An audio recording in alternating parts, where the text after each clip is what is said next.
What would you do if your husband, the CEO of a billion-dollar company, dumped you while you were 8 months pregnant for a 24-year-old supermodel?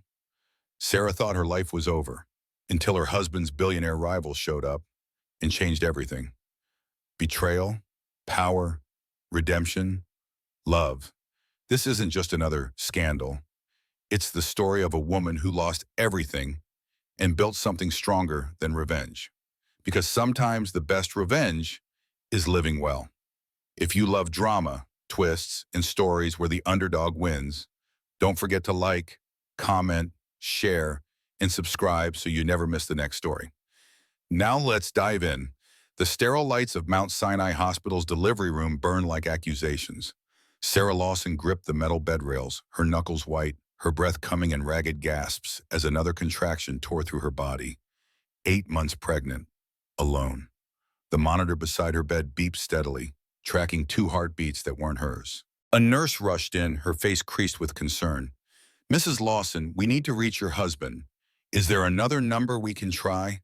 Sarah's phone buzzed on the side table. Once, twice, a dozen times. The screen lit up like a fireworks display, notification after notification flooding in. Through the haze of pain, she could see the alerts stacking up. TMZ, Entertainment Weekly, People Magazine. Her mother, her sister, friends she hadn't spoken to in months. "Mrs. Lawson," the nurse pressed. Sarah turned her head toward the phone.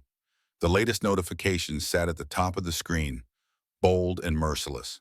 Derek Lawson proposes to supermodel at Paris Fashion Week. Below the headline, a photo loaded.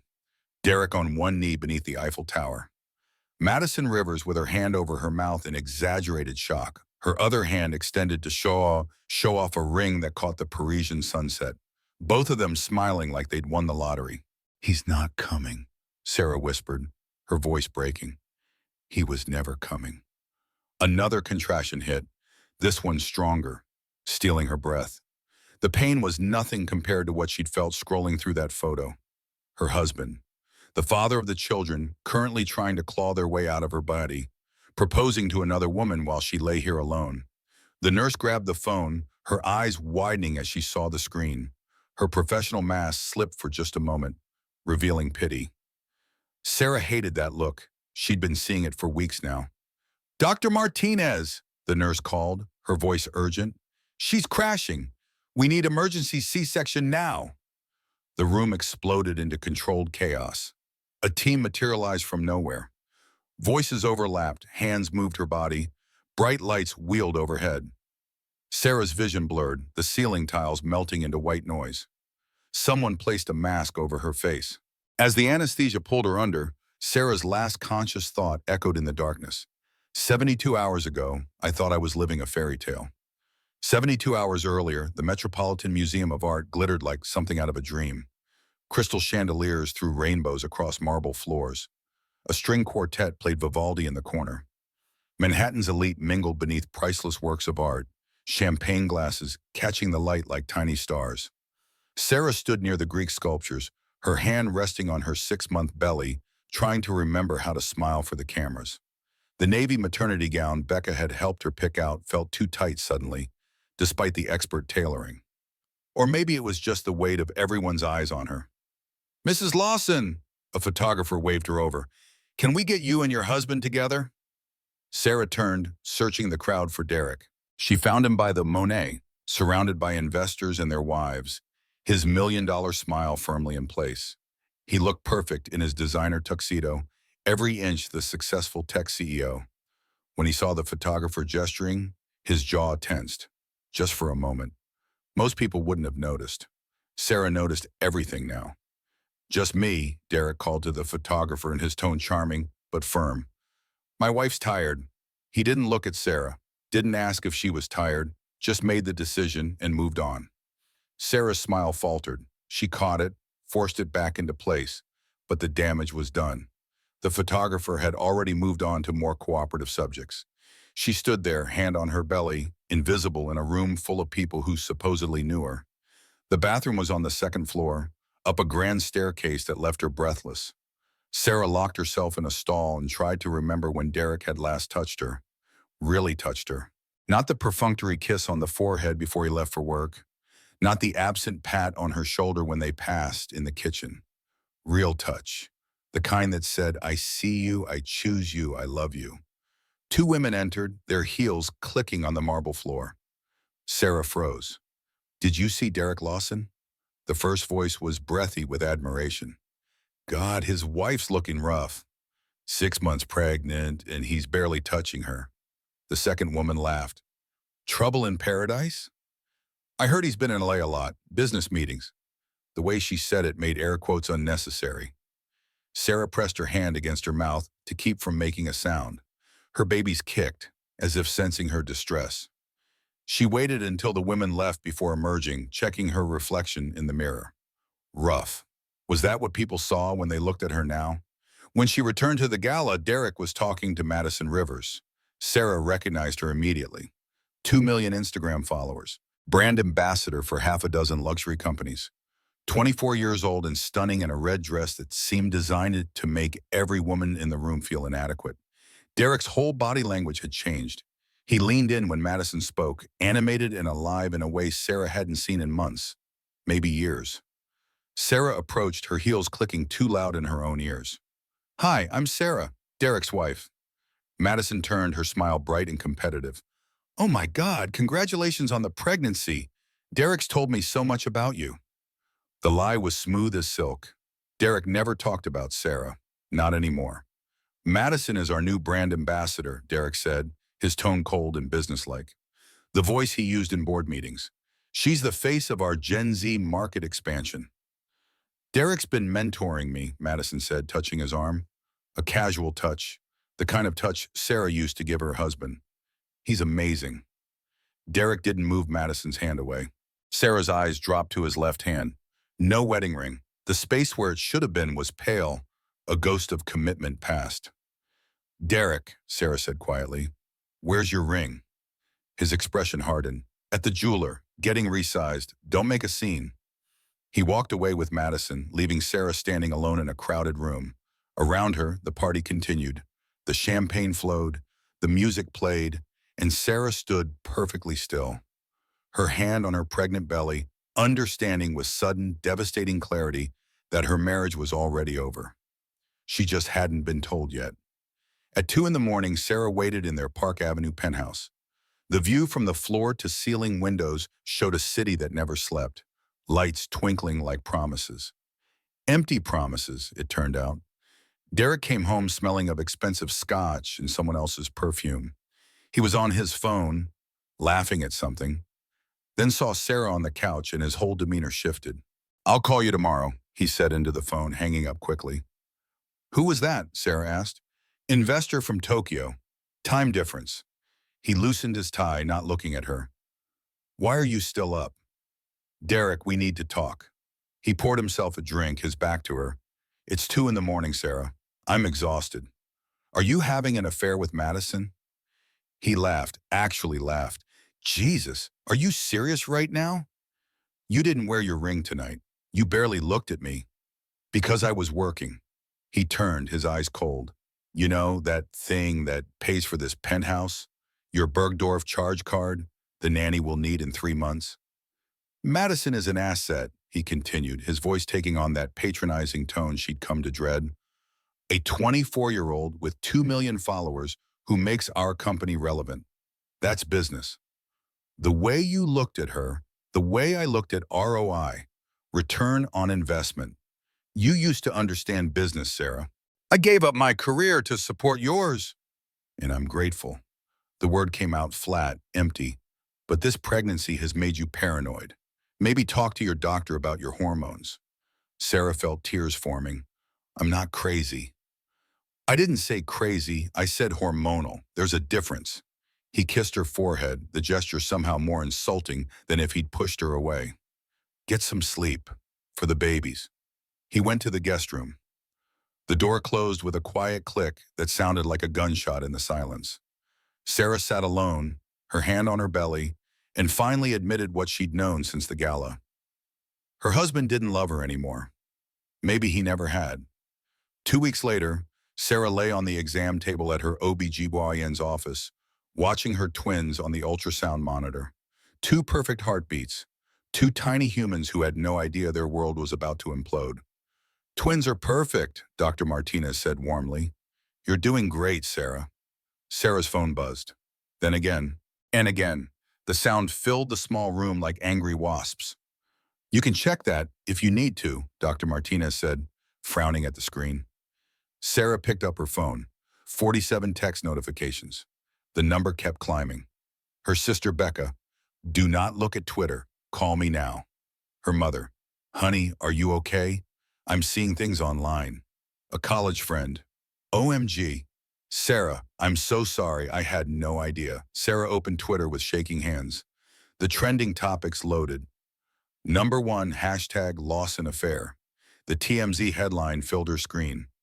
Lawson Tech CEO's secret romance.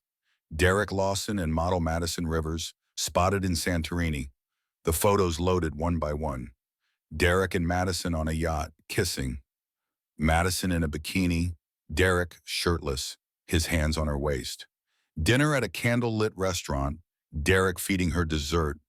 The date stamp said last week, when he'd told Sarah he was in London for investor meetings.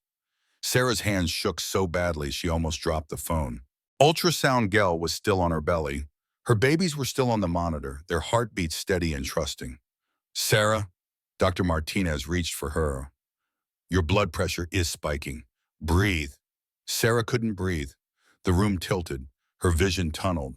She heard Dr. Martinez calling for a nurse, felt hands on her shoulders, but it all seemed very far away. When she could think again, when the panic attack had passed and she'd convinced the medical staff she was fine, she wasn't. Sarah drove to Lawson Tech headquarters. She didn't remember the drive. One moment she was in the parking garage beneath the doctor's office. The next she was on the 42nd floor, still in her maternity jeans and sneakers, pushing past Derek's terrified assistant. Mrs. Lawson, Derek's in a meeting. I'm his wife. Move. Brittany, the assistant, pressed her desk phone with shaking hands. Sir, your wife is... Sarah pushed open the door to Derek's corner office. He was at his desk with 3 executives, mid-presentation. Everyone froze when they saw her. Gentlemen, excuse us. Derek's voice was low, dangerous. Sarah, what are you doing here? The executives filed out. Brittany closed the door. Sarah threw her phone onto Derek's mahogany desk. The TMZ article glowed on the screen. Explain, she said, now. Derek barely glanced at the phone. I don't owe you explanations. I'm your wife, carrying your children. Are you? His voice was ice cold. Are they mine? Because honestly, Sarah, I don't remember the last time we had sex. Sarah slapped him. Hard. Her palm connected with his cheek with a sound like a thunderclap. Her hands stung. Derek didn't flinch. Instead, he smiled. There it is, he said softly. The real you. He opened his desk drawer and pulled out a manila envelope, slid it across the desk like he was serving her a subpoena, which it turned out he was. What is this? Sarah's hands shook as she opened it. Divorce papers. My lawyer will contact yours. Signed by Friday. Sarah read the first page, then the second. The words blurred together. Divorce, irreconcilable differences, per prenuptial agreement. And then the numbers. The tiny, insulting numbers. You're giving me nothing. The prenup, which you signed, ironclad, you get the Hamptons house for 6 months, $50,000, and whatever's in your personal account. I gave up my career for you. I planned your life, your events, and I'm grateful. But gratitude isn't alimony. His phone buzzed. He answered it, and his whole voice changed, softened, warmed. Hey, no, I'm wrapping up. Dinner at 8. I'll pick you up. He hung up. Sarah stared at him. That was her. Madison and I are going public tonight. Press release at 6. I wanted you to hear it from me first. No emotion, no regret, nothing. You're announcing your affair for our divorce is even filed? It's not an affair. You and I are done. Madison is my future. You're my past. The door opened. 2 security guards entered. Sarah recognized them, Mike and Tony. They'd helped her carry in Christmas presents last year. Now they wouldn't meet her eyes. Escort Mrs. Lawson out, Derek said. already turning back to his laptop. She's no longer authorized in this building. Derek, please. Your key card is deactivated. Don't come back. The guards were gentle but firm. The entire floor full of employees watched as Sarah was escorted to the elevator, their faces blurred, voices muffled. The elevator doors closed on her tear-stained reflection, and Sarah finally understood. She wasn't a person to Derek. She was an obstacle to his rebrand. In her car in the parking garage, Sarah sobbed, ugly, gasping sobs that made her whole body shake. Her phone rang. Becca. He threw me out, Sarah managed. Like garbage. Where are you? I'm coming to get you. I don't know what to do. You fight, Becca said fiercely. You fight like hell. I'll be there in 10 minutes. Don't move. Sarah sat in her car, one hand on her pregnant belly, and made herself a promise. She'd been Derek's perfect wife, his supportive partner, his convenient accessory. She'd swallowed her anger, her hurt, her voice. Not anymore. Becca's law office occupied the 32nd floor of a glass tower in Midtown. Floor-to-ceiling windows, city views, the kind of power furniture that cost more than some people's cars. Becca sat behind her desk reading Sarah's prenuptial agreement with a highlighter, her expression growing darker with every page. This prenup is designed to destroy you, Becca said finally. Pardon my French, but Jesus Christ. Sarah sat across from her, still wearing the same clothes from 2 days ago. She hadn't showered, hadn't eaten, hadn't done anything except replay the scene in Derek's office over and over in her mind.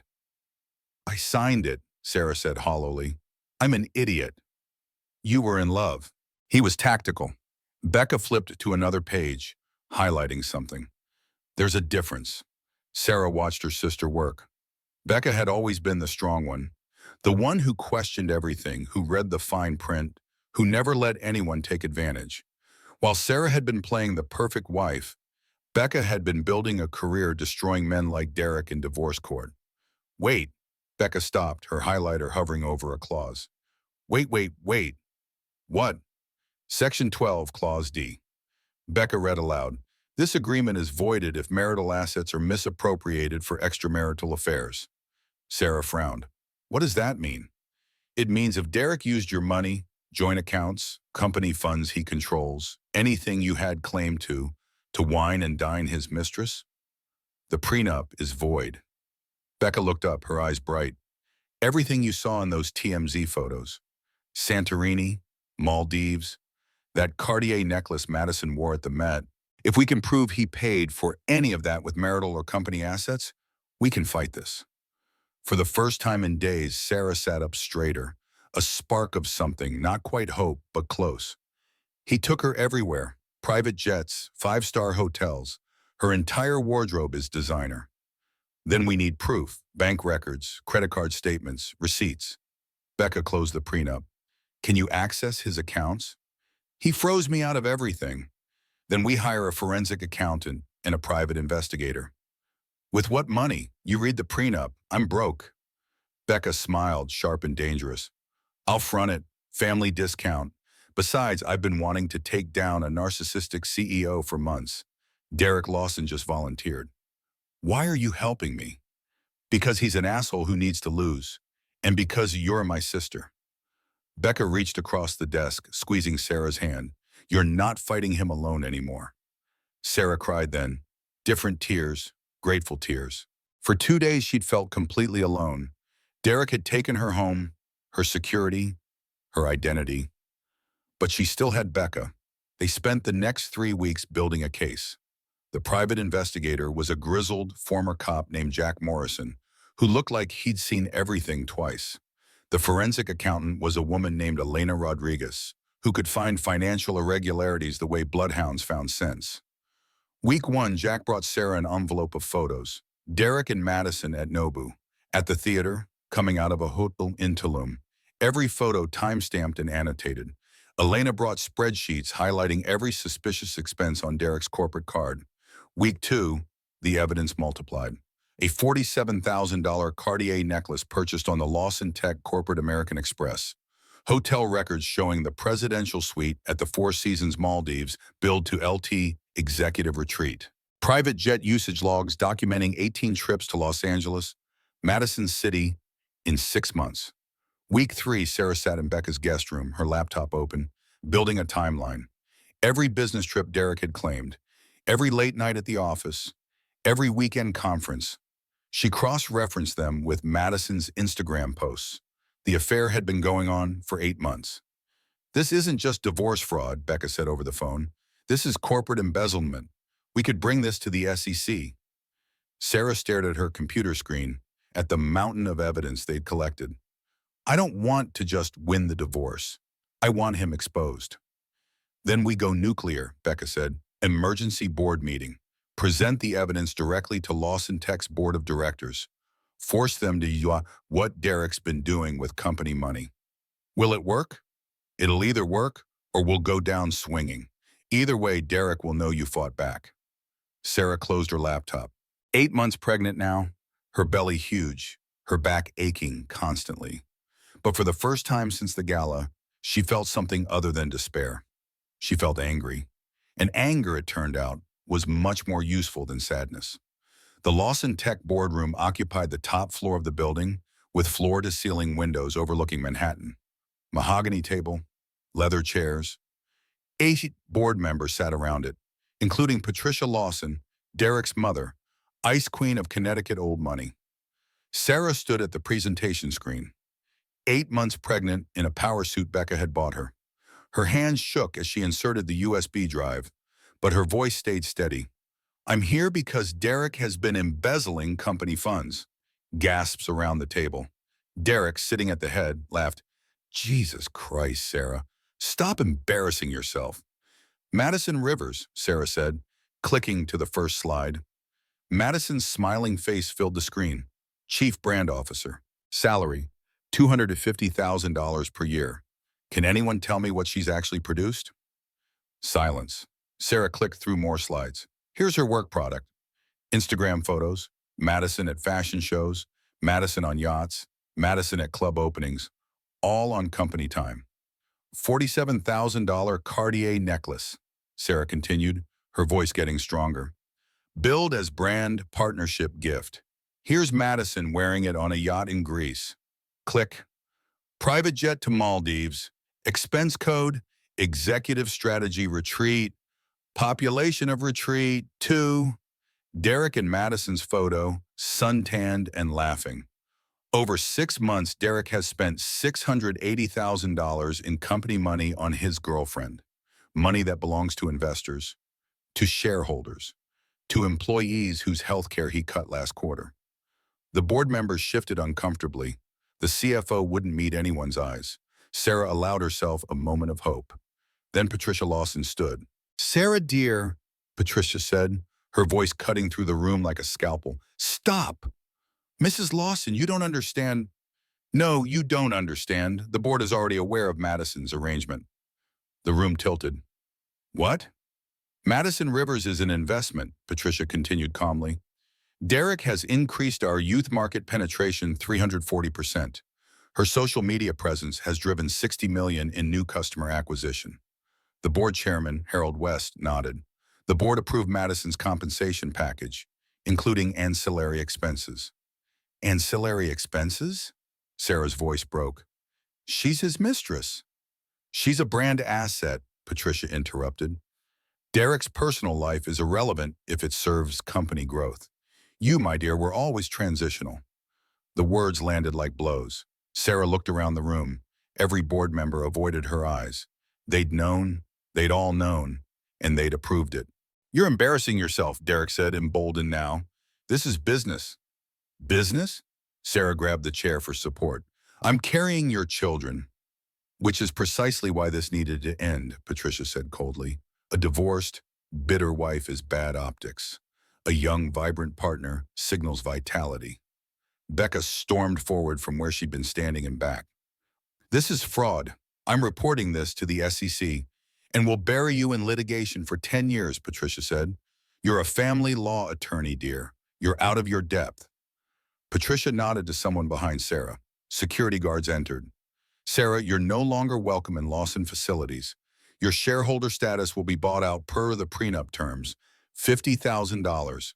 Take it or fight us and get nothing. Derek stood, adjusting his cufflinks. You can't win this, Sarah. You never could. The guards escorted Sarah and Becca out. Again. Employees watched. Again. The elevator doors closed on Sarah's devastated face. In the elevator, Sarah collapsed against the wall. I wasn't fighting a man. I was fighting an empire. Fuck the empire, Becca said. We find another way. But Sarah barely heard her. She just learned a terrible truth. The system wasn't broken. It was designed this way. To protect men like Derek. To discard women like her. 3 days later, Sarah sat in a coffee shop in Soho, trying to be invisible. Baseball cap, oversized sweater. She'd been hiding in Becca's apartment, but Becca had dragged her out. You can't hide forever. On her phone, the People magazine cover mocked her. Derek and Madison, professionally photographed, the headline reading Love Rebuilt. Sarah was halfway through reading the interview, her stomach churning, when a man sat down across from her. Sarah Mitchell, he said. We've never met, but I know who you are. Sarah looked up defensive. If you're a reporter, I'm James Sterling, and I know what Derek Lawson did to you. Sarah's eyes widened. She knew that name. Everyone in tech knew that name. James Sterling, self-made billionaire, Derek's biggest competitor. 42 years old, attractive in an understated way, worn jeans and an expensive watch, salt and pepper stubble, eyes that had seen too much. Why are you here? Sarah asked. Because I watched you walk into that boardroom 3 days ago and try to take him down, and I thought finally someone sees him for what he is. It didn't work. I know, I've been trying to expose Derek for years. James's jaw tightened. 8 years ago, Derek and I were partners. We built code for a cybersecurity algorithm, my code. He took it, filed the patent under his name, pushed me out, and built Lawson Tech on my work. Why didn't you sue? I did. Lawson family lawyers buried me. I was 34, broke, fighting billionaires. I lost everything. And you built Sterling Industries anyway, James nodded. From scratch. Took 8 years, but I'm worth more than Derek now. But it's not about money. It's about him thinking he's untouchable. Sarah studied him, looking for the angle. Everyone had one. What do you want from me? To help you. Top lawyers, forensic accountants, resources to fight the Lawson machine. Why would you do that? Because watching Derek Lawson fall would be the best investment that I've ever made. James paused. And because what he did to you is what he does to everyone. He uses people until they're not useful anymore. Sarah's walls stayed up. I don't need another man trying to control my life. I'm not offering control. I'm offering partnership. Partnership in justice. He slid a business card across the table.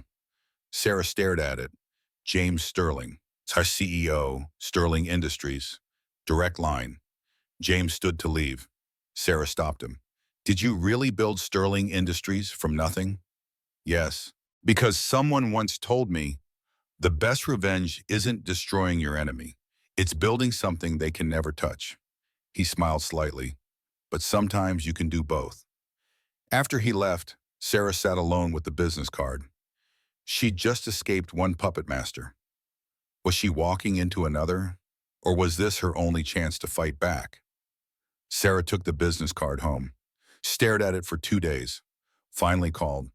James's penthouse office was all glass and steel, walls covered with monitors tracking Lawson Tech stock, news feeds, social media. His team assembled around a conference table. A lawyer named Kate Murphy, sharp and unintimidated. Elena Rodriguez, the forensic accountant Becca had hired. A PR strategist named David Collins. Here's how we do this, James said, laying out folders. Clean, legal, strategic. For 3 weeks, Sarah became part of James's operation.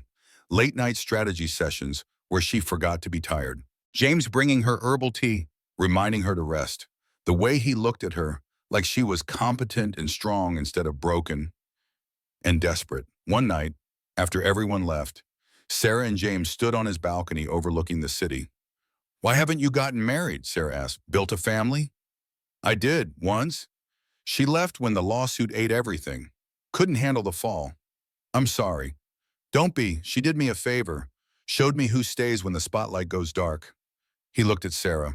You're not broken. You know that, right? I feel broken. Broken things shatter. You're bending. That's called resilience. Sarah left before she could do something stupid. Like believe him. Like trust him. Like fall for another man who might be using her. But for 3 weeks, she felt safe, protected, maybe even desired. She should have known it was too good to be true.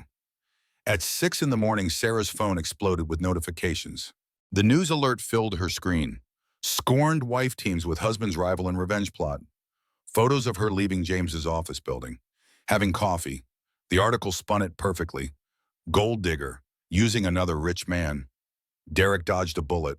The comments were brutal. Sarah read them until she couldn't breathe. Then she called James. How did they find out? I don't know. My team signed NDAs. This makes me look like I'm using you. James paused. Are you worried about how it looks, or that it might be partly true? What? Sarah, we're using each other. That was always the deal. The words hit like a slap. Right, the deal. I didn't mean. Sarah hung up, sat alone in her temporary apartment, feeling the walls close in. The stress made her stomach cramp. She ignored it. By 8 o'clock that night, she couldn't ignore it anymore. Sharp pain, her water breaking, 32 weeks. Too early. Too early. She called James, voicemail, called Becca, voicemail. Called 911 with shaking hands. I need an ambulance. I'm in labor. I'm alone. In the ambulance, a paramedic held her hand. Who can we call for you? There's no one, Sarah whispered. At the hospital, alone in the delivery room, her phone buzzed with notifications. Derek's proposal to Madison. Derek moving on. Derek's perfect new life. We need emergency C-section, the nurse said. The babies are in distress. Do it, Sarah said numbly. As the anesthesia pulled her under, her last thought was, if I don't wake up, at least I don't have to fight anymore. She woke up in recovery, groggy, in pain. A nurse smiled down at her. You did great. 2 healthy boys. Can I see them? They're in NICU, standard for premature twins, but they're strong. The door opened. Derek walked in, suit, lawyers behind him. Sarah's heart stopped. What are you doing here? I'm their father. Hospital called me as emergency contact. Get out. Derek sat, placed an envelope on her bed. Emergency custody filing. I'm taking the boys. You can't. You're living in a studio apartment, unemployed, mentally unstable. You went into early labor because you can't handle stress. He was building his case in real time. I can provide stability, the Lawson estate, nannies, the best schools. I'm their mother, and I'm their father, with resources you don't have. Patricia Lawson appeared behind him. Bruh, dear, don't make this a war you'll lose. Sign the custody agreement. You'll get supervised visitation. You're taking my babies. We're giving them a proper life. They left. Sarah lay in the hospital bed, stitches pulling, milk coming in, arms empty. She sobbed. Deep, guttural, animal grief. That was her rock bottom. Not the affair, not the divorce, not the humiliation. Losing her children before she even got to hold them. 3 weeks later, Sarah existed in Becca's guest room like a ghost. Dark curtains, unwashed hair, empty eyes. She'd been to supervised visits with her twins. They cried when she held them. Didn't recognize her. 3 months old and already strangers. Becca entered with a food tray. You need to eat. I'm not hungry. Sarah, you have a custody hearing in 2 weeks. I'm not going. Becca set down the tray, sat on the bed. What? I can't win. You said it yourself. They have unlimited money, unlimited lawyers. Patricia owns half the judges in Manhattan. So you're giving up? I'm being realistic. Maybe Derek's right. Maybe they are better off with him. Stable home, resources. Becca grabbed Sarah's shoulders. Listen to me. You're not giving up because it's better for them. You're giving up because you're terrified. Of course I'm terrified. I've lost everything. You haven't lost them. Not yet. But you will if you quit now. Becca's voice softened. Stop fighting his way. Stop playing defense. Make him react. Something shifted in Sarah's eyes. How? Find someone on the inside willing to tell the truth. Sarah thought about that. Thought about Madison, who'd been quiet on social media lately. Thought about the message Madison had sent weeks ago, before everything fell apart. We should talk. 2 days later, Sarah stood outside Madison's West Village apartment. Knocked. No answer. Madison, I know you're in there. I'm not leaving.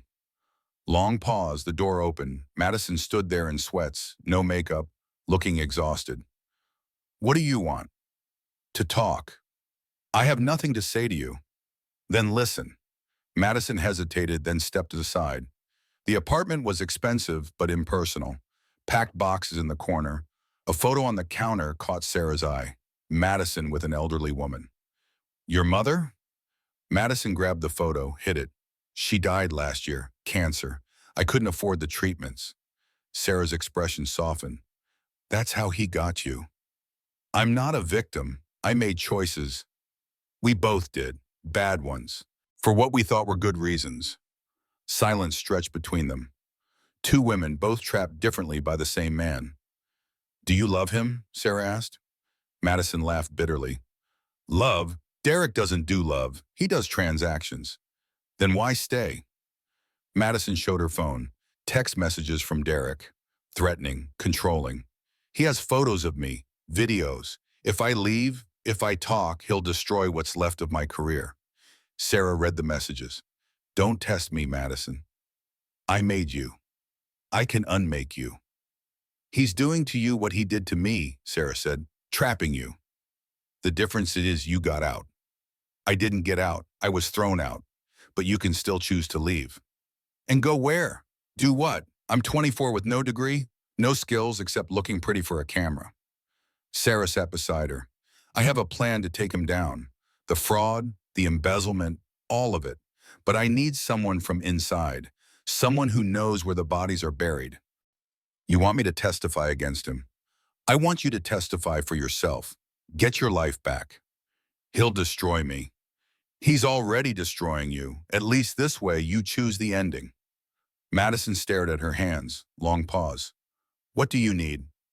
The next day they gathered in James's conference room. Sarah, Becca, James, Madison, Elena the accountant, Kate the lawyer. Madison provided everything. Derek's laptop backup, text messages showing him instructing her to lie, voice recordings, photos of Derek with two other women, affairs during the marriage Sarah hadn't even known about. This is enough for criminal charges, Elena said. SEC violation, wire fraud, tax evasion. James had been quiet. Sarah looked at him. You've been quiet because I want to make sure you're doing this for the right reasons. Which are? Freedom, not revenge. Can it be both? James smiled slightly. Fair enough. Late that night, after everyone left, James and Sarah organized documents. He finally spoke. I'm sorry I didn't answer when you went into labor. I was on a flight, phone off. When I landed and saw your messages, you don't owe me explanations. Yes, I do. You've been avoiding my calls for 3 weeks. Because I needed to figure out if I was using you or if this was something else. And I don't know yet, but I know I can't think about anything except getting my boys back. Then that's what we focus on. He moved closer but didn't touch her. Respectful distance. For the record, when this is over and you have your sons back, I'd like to take you to dinner, a real one. Not strategy, not revenge, just us. Sarah smiled slightly. Ask me again when I'm not falling apart. Deal. 1 week before the custody trial, Sarah had supervised visitation at the Lawson estate. The Connecticut mansion was palatial, cold, unwelcoming. A nanny supervised while Sarah sat on the floor with her 3-month-old twins. They didn't recognize her, cried when she picked them up. How often does Derek see them? Sarah asked the nanny. The woman looked uncomfortable. Mr. Lawson is very busy. I handle most of the care. How often? Maybe an hour a day, sometimes less. Derek entered on his phone, not acknowledging Sarah. Close the deal. I don't care what it takes. He hung up. Take them upstairs. Feeding time. I'm feeding them, Sarah said. Visitation's over. I have 20 more minutes, and I'm ending it early. My house, my rules. The nanny took the twins. They wailed. Sarah's arms empty again. You don't even want them, Sarah said, voice breaking. This is just to punish me. No, this is to teach you a lesson. You don't leave Derek Lawson and come out ahead. Something snapped in Sarah. You know what I realized? You are not powerful. You're pathetic. You measure your worth by how much you can control. But control isn't love, Derek. And one day, those boys will figure that out. Derek's face went cold. Get out of my house. Patricia appeared. Sarah, your hour is up. Sarah walked to her car with dignity. Then alone, she screamed, pounded the steering wheel. Primal grief. Her phone rang. James, I can't do this, she sobbed. Yes, you can. They don't even know me. My own children don't know me. Then we make sure they do. Tomorrow we file everything. Motion for emergency custody review, criminal complaint, SEC report, all of it. What if we lose? Then we lose fighting. But Sarah, we're not going to lose. His certainty reached her. How do you know? Because everyone falls eventually. We're just helping gravity. The federal courthouse was packed. Press, lawyers, Derek's team, Sarah's team. Judge Helena Rodriguez presided, a no-nonsense woman who'd seen everything twice. Derek's lawyer stood. Your Honor, Mrs. Lawson is clearly unstable. She's collaborated with my client's business rival in a revenge scheme. Becca stood. Your Honor, may I present Exhibit A through Z? Boxes of documents wheeled in. The courtroom murmured. Financial records showing Mr. Lawson embezzled $680,000 in company funds. Tax returns showing unreported income. Recordings proving he's been coaching witnesses to lie. Derek hissed to his lawyer. You said this was handled. We also have testimony from Madison Rivers, Becca continued, Miss Lawson's girlfriend, detailing his pattern of financial manipulation and coercion. Madison stood from the gallery, every eye turned to her. Derek's lawyer tried to object. Your Honor, Miss Rivers is a scorned girlfriend. I'm a woman who was used, Madison said, voice shaking but clear. Like Sarah was used, like the 3 women before me were used. Derek Lawson doesn't love anyone. He collects people like trophies and throws them away when they lose their shine. The courtroom exploded. Judge Rodriguez banged her gavel. Order! Becca introduced more evidence. The nanny's written statement. Mr. Lawson has never changed a diaper. He refers to the children as the twins, not by name. He missed their first pediatric appointment for a tea time. Mr. Lawson, stand, the judge said. Derek stood, his confident facade cracking. I'm ordering immediate return of primary custody to Mrs. Mitchell, pending full investigation. You will have supervised visitation, 2 hours per week, contingent on completion of parenting classes and therapy. Your Honor, I'm not finished. I'm also referring this case to the U.S. Attorney's Office for criminal investigation into financial fraud. Patricia stood. You can't. Mrs. Lawson, sit down or I'll hold you in contempt. Your son is an adult who made adult choices. He can face adult consequences. The gavel banged. The courtroom erupted. Press rushed out. Sarah sat, numb. Becca hugged her. Across the courtroom, James caught her eye. Nodded. Outside, reporters swarmed. Sarah, how does it feel to win? Sarah stood before the microphones, calm for the first time in months. It doesn't feel like winning. It feels like surviving. And that's enough. James's car waited. He opened the door. You did it. We did it. That evening, police supervised as Sarah picked up her twins from the Lawson estate. The nanny handed them over. Sarah sobbed as she held them. Hi, my loves. Mommy's here. Mommy's got you. At her new apartment, a 2-bedroom place James had helped her get, Sarah put the twins in their bassinets, stared at them sleeping. Finally safe. Finally home. A knock on the door. James would take out. You didn't have to. I know. I wanted to. They ate in comfortable silence. The first normal moment in months. Thank you, Sarah started, for everything. I couldn't have. Sarah, stop thanking me. Wait, because I didn't do this for gratitude. He struggled with vulnerability. Somewhere in the middle of all this, you stopped being a case I wanted to win and started being someone I didn't want to lose. Sarah's breath caught. James, I'm a mess. Single mom, 2 infants, PTSD, trust issues. I know. I don't even know who I am anymore outside of being Derek's ex-wife. Then figure it out. I'll wait. Why would you wait? He moved closer, didn't touch her.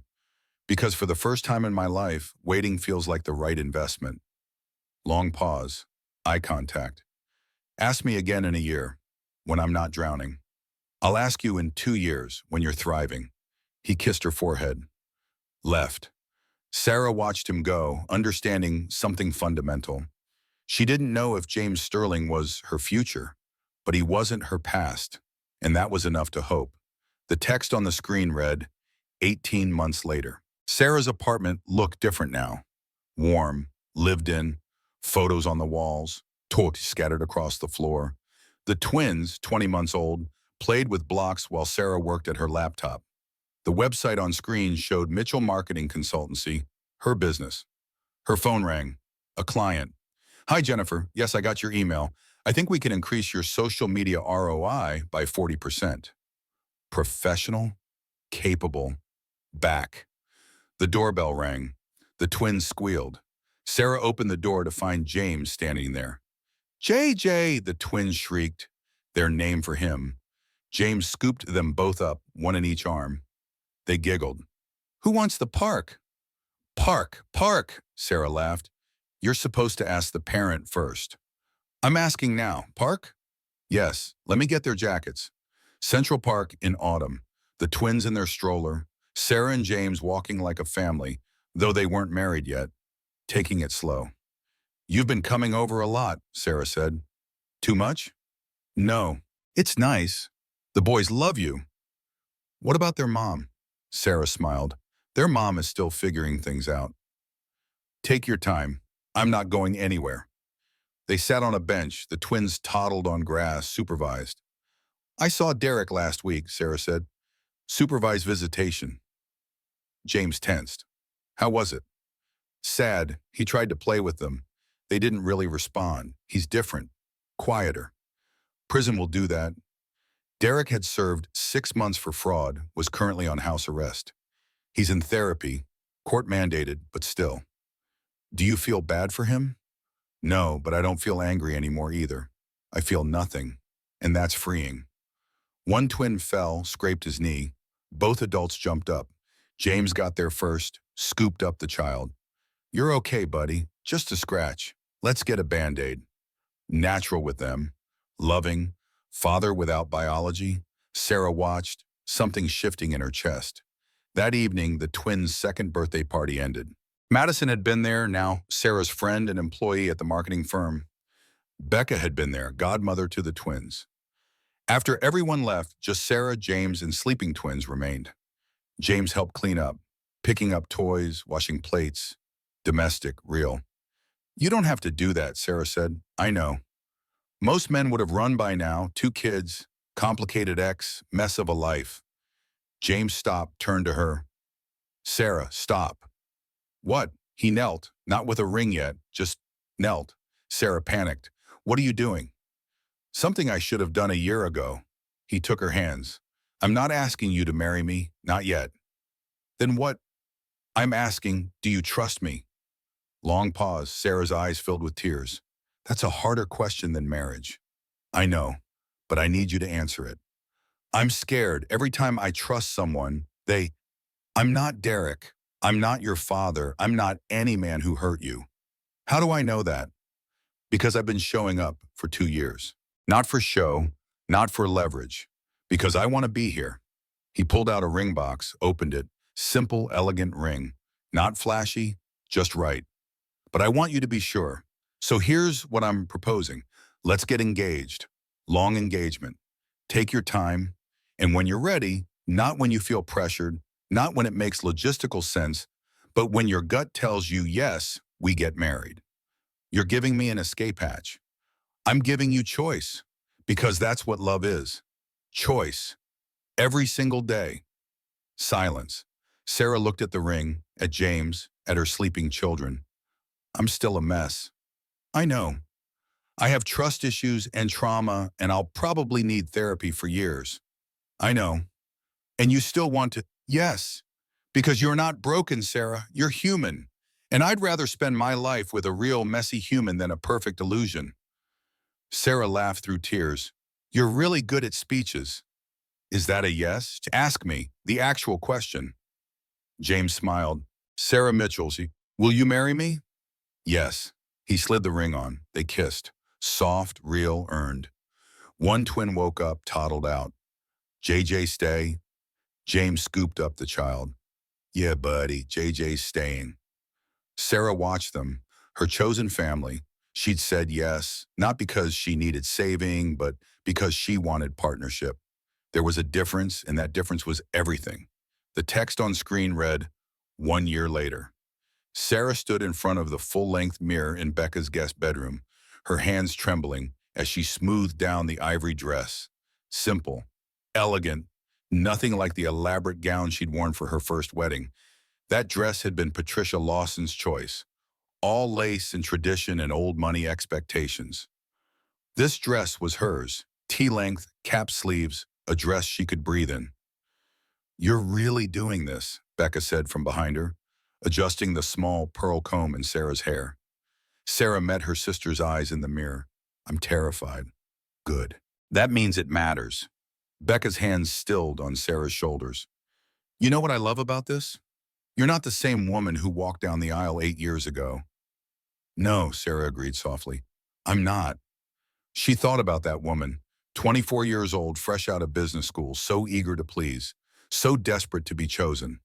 She'd molded herself into whatever Derek wanted, the perfect wife, the silent supporter, the woman who made him look good at parties and never asked difficult questions. What if I'm making a mistake? The words came out before Sarah could stop them. Becca turned her around, hands firm on her shoulders. Then you'll handle it, because you're not that girl anymore. You're a woman who fought a billionaire and his entire empire and won. You're a mother who got her children back against impossible odds. You're a business owner who built something from nothing. She smiled. You don't need James Sterling. You want him. There's a difference. There's a... Sarah nodded, feeling tears threaten. Don't make me cry. Madison spent 20 minutes on this makeup. As if summoned, Madison knocked and entered, wearing a soft blue bridesmaid dress. Her dark hair was pulled back, natural makeup, nothing like the Instagram persona she'd cultivated 2 years ago. She looked younger somehow, lighter. The twins are ready, Madison announced, then grinned. And adorable. Though Lucas has cake frosting on his face already, I have no idea how he found cake before the reception. All three women laughed. Sarah looked at them, her sister and her unlikely friend, and felt overwhelming gratitude. Madison had testified against Derek, lost sponsorships, been dragged through social media hell. But she'd started over. Now she ran a nonprofit helping women escape financially abusive relationships. She'd turned her pain into purpose. Thank you, Madison said suddenly, her voice thick, for giving me a second chance. You gave yourself a second chance, Sarah corrected gently. I just held the door open. Madison hugged her, careful not to wrinkle the dress. You held the door open and told me I deserved to walk through it. That's more than anyone else did. Becca cleared her throat. Okay, enough crying or we'll all look like raccoons. Sarah, it's time. Sarah took one last look in the mirror. Her reflection showed a woman she was still learning to know. Stronger, wiser, scarred, but healing. She picked up her small bouquet of wildflowers, nothing like the elaborate rose arrangements from wedding number 1. I'm ready. The backyard of Becca's Connecticut house had been transformed. 30 white folding chairs arranged in neat rows. String lights hung between trees, waiting for evening. An arch covered in ivy and white flowers stood at the end of a simple aisle. Intimate, personal. Everything her first wedding hadn't been. Sarah waited at the back door, watching through the window. James stood at the altar in a dark gray suit, no tuxedo, looking nervous and real. Their guests were a small circle, James's business partner Tyler, a few close friends, Elena Rodriguez, the forensic accountant who'd helped build their case, Jack Morrison, the PI who'd tracked down evidence, people who'd stood with them through the fire. The music started, acoustic guitar playing a simple melody. The twins appeared first, walking down the aisle with exaggerated seriousness. Max carried a small pillow with the rings. Lucas walked beside him, occasionally waving at guests. Halfway down, Lucas tripped over his own feet. The guest gasped, then laughed as James rushed forward and scooped him up. "You're okay, buddy, just a little tumble?" Lucas gurgled, and James carried him the rest of the way before setting him down with his brother in the front row. The moment was so perfectly imperfect that Sarah felt her heart expand. This was what family looked like. Not staged photos and careful presentations. Real, messy, full of love. The guitar shifted to a new melody. Becca squeezed Sarah's hand.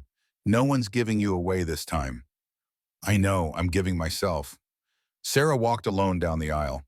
Her father had passed years ago, and she wouldn't have asked anyone else anyway. This marriage wasn't about being given from one man to another. It was about choosing, every step deliberate, every step hers. James watched her approach, tears already streaming down his face. No hiding it, no pretending to be unaffected. When she reached him, he whispered, "You're beautiful." "You're crying," she whispered back. "Yeah, get used to it." The officiant, a family friend named Robert who'd known Becca since law school, smiled warmly at them. "We're here today to witness Sarah and James choose each other. Not because they have to, not because society expects it, but because they want to build a life together based on partnership, trust, and genuine love." Robert looked at James. "I believe you wanted to go first?" James nodded, turning to face Sarah fully. He pulled a folded piece of paper from his pocket, his hand shaking slightly. "Sarah," he began, his voice rough with emotion. "2 years ago, you walked into my life at your lowest point. You'd lost your home, your marriage, your children. You had every reason to give up, to accept defeat, to let Derek Lawson and his empire crush you." He paused, swallowing hard. "But you didn't. You stood up. You fought back.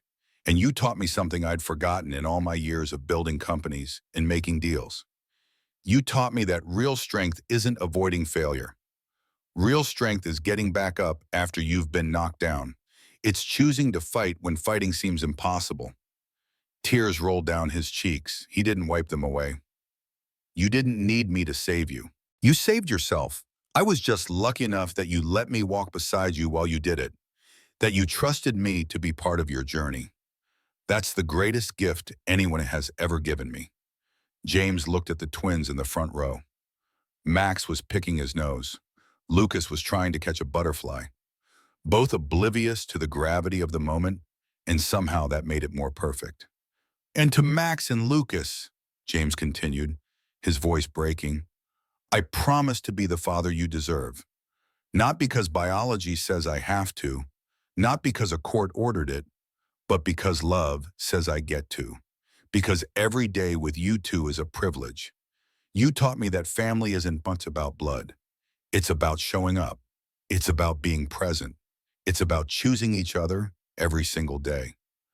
Max looked up at his name and waved. The guests laughed. The tension broke. James folded his paper, shoving it back in his pocket. Robert turned to Sarah. "Your turn." Sarah hadn't written anything down. She'd tried, but every time she put pen to paper, it felt inadequate. So she decided to just speak from her heart.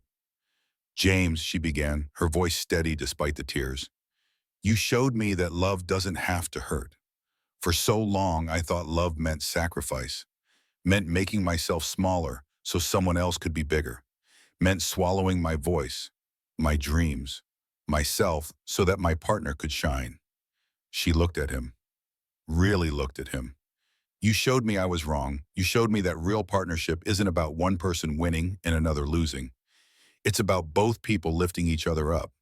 It's about celebrating each other's successes instead of competing. It's about trust and respect and choosing each other even when it's hard." Her voice broke. "You didn't fix me, James. You stood beside me while I fixed myself. You gave me space to fall apart and time to put myself back together. You never demanded I be perfect. You just asked me to be real." She wiped her eyes, knowing her makeup was ruined and not caring. You taught me that showing up is different than showing off. That real love is quiet and consistent and safe. That family is something you build, not something that just happens. Sarah turned to look at her sons. And to my boys, Mommy loves you more than anything in this world. And now you have someone else who loves you just as much. How lucky are we? How incredibly, impossibly lucky are we? Both twins were paying attention now, sensing the emotion even if they didn't understand all the words. Max stood up and ran to them, Lucas following. Suddenly, it was a group hug at the altar. The ceremony forgotten, all four of them tangled together. Robert laughed. Well, I think that settles it. By the power vested in me by the state of Connecticut, I now pronounce you husband and wife. James, you may kiss your bride. James and Sarah kissed while their sons squirmed between them, and the guests cheered, and somewhere overhead a bird sang, and it was perfect in its imperfection. The reception flowed seamlessly from ceremony. Becca had set up tables in the backyard, string lights now glowing in the gathering dusk. The first dance was The Songbird by Fleetwood Mac, Sarah's choice. She and James swayed together, forehead to forehead, while their guests watched. Happy? James murmured. Terrified, but yes. Good, me too. After their dance, James grabbed both twins. My turn with my boys. He put one on each foot and danced with them, standing on his shoes, the twins shrieking with laughter. Sarah watched from the sideline, Becca beside her. You did good, big sister. Yeah, Sarah agreed. I did. Across the street, partially hidden by trees, a black sedan sat with its engine off. Inside, Derek Lawson watched the celebration he wasn't invited to. He'd driven here without really deciding to. Just found himself on this road, parking where he could see, but not be seen. He watched Sarah laugh, watched James spin the twins, watched the life he could have had if he'd made different choices, if he'd valued what he had instead of always chasing something shinier, something newer, something that looked better in photos. A single tear ran down Derek's cheek. He didn't wipe it away, just let it fall. Then he started the car and drove away, leaving them to their celebration, leaving them to their happiness, letting go, finally, of what he'd destroyed. Back at the reception, Sarah threw her bouquet. Madison caught it, laughing, showing it to her new boyfriend, a high school teacher named Daniel, who looked at her like she hung the moon. James and Sarah cut the cake, the twins helping in a way that made more mess than progress. Frosting everywhere, laughter, joy. Becca stood to give her toast. To my sister, who taught me that surviving isn't the same as living, who showed me that hitting rock bottom isn't the end of the story, it's the beginning of a better one, who proved that the best revenge isn't destroying your enemy, it's building a life so good they can't touch it. She raised her glass. To Sarah and James, to second chance, to chosen family, to love that's real. To love that's real, everyone echoed. As twilight deepened into night, Sarah and James found a quiet moment alone on the porch while their guests mingled. They sat on the swing, watching fireflies dance in the yard where their sons played with borrowed sparklers. Thank you, Sarah said softly. For what? For waiting, for staying, for showing up every single day, even when I was a mess. James squeezed her hand. You were never a mess. You were healing. There's a difference. They sat in comfortable silence, the sounds of celebration behind them, their future stretching out ahead, uncertain and beautiful in theirs. The text on the screen read, 5 years later. The suburban house sat in Westchester, away from the city's chaos. Backyard. Summer evening. Golden hour light. The twins, now 8 years old, played soccer with James. Sarah sat at the patio table, laptop open. Her marketing firm employed 30 people now. A golden retriever ran around, barking happily. Domestic bliss, earned. The doorbell rang. Sarah answered. Derek stood there, looking older, humbler, sober. Gray hair, no designer suit, jeans and a polo. You're early, Sarah said. Traffic was light. They're in the back. Go ahead. Derek walked through the house. Photos on the walls stopped him. Sarah and James's wedding. The twins' first day of school. James taking them. Family vacation to Disney. Christmas morning cake. The life he could have had. In the backyard, the twins saw him. "Dad's here." They called Derek Dad, James Daddy. Carefully navigated, Derek joined them, awkward but present. "How've they been?" Derek asked James. "Good. Max got an A on his science project. Lucas is reading above grade level." "That's great." Civil, not warm but not hostile, co-parenting after years of therapy. At dinner, everyone sat together. Sarah, James, twins, Derek. "So what do you want to do when you grow up?" Derek asked. "I want to be a scientist," Max said. "I want to be like Daddy," Lucas said, looking at James. Derek's face showed pain, but he smiled. "That's a good choice, bud." After dinner, Derek left. Sarah walked him out. "Thank you," Derek said, "for letting me be part of their lives. They deserve to know their father, even if you weren't ready to be one when they were born." "I see what I'd have lost every time I'm here." "Then don't lose the next thing. Be present now." "Does it get easier, the regret?" "No, but you learn to carry it without letting it destroy you." Derek nodded, left. Sarah watched him drive away. James came out, handed her coffee. "You okay?" "Yeah, it's just weird sometimes, seeing him try. He'll never be what they need, but he can be something. That's enough." They sat on the porch swing, watched fireflies, twins playing in the yard. "You know what's funny?" Sarah said. "For years, I thought my happy ending would look like magazine covers and penthouse apartments. And now?" Sarah looked at their life. "Now it looks like soccer practice and parent-teacher conferences and someone who actually shows up." "Boring, huh?" Sarah smiled. "Boring is underrated." They kissed. The twins ran over. They're kissing." "Gross." Everyone laughed. The camera pulled back. Aerial view, house, family and yard, golden hour light. Sarah's voiceover began. "People ask me if this is a love story. I tell them it's a survival story that became a love story.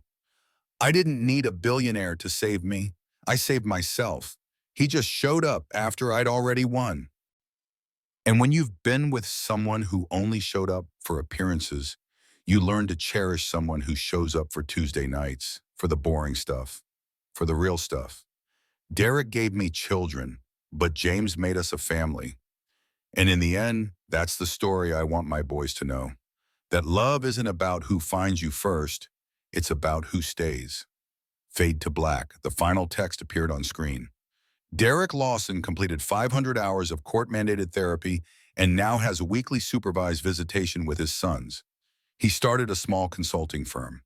Patricia Lawson was removed from all board positions after her role in covering up fraud was exposed. The Lawson estate was sold to cover legal fees. Madison Rivers runs Phoenix Rising, a nonprofit helping women escape financially abusive relationships. She's engaged to a high school teacher. James Sterling and Sarah Mitchell Sterling have been married for 6 years. Sarah's marketing firm employs 30 people. James coaches the twins' soccer team. The twins are thriving.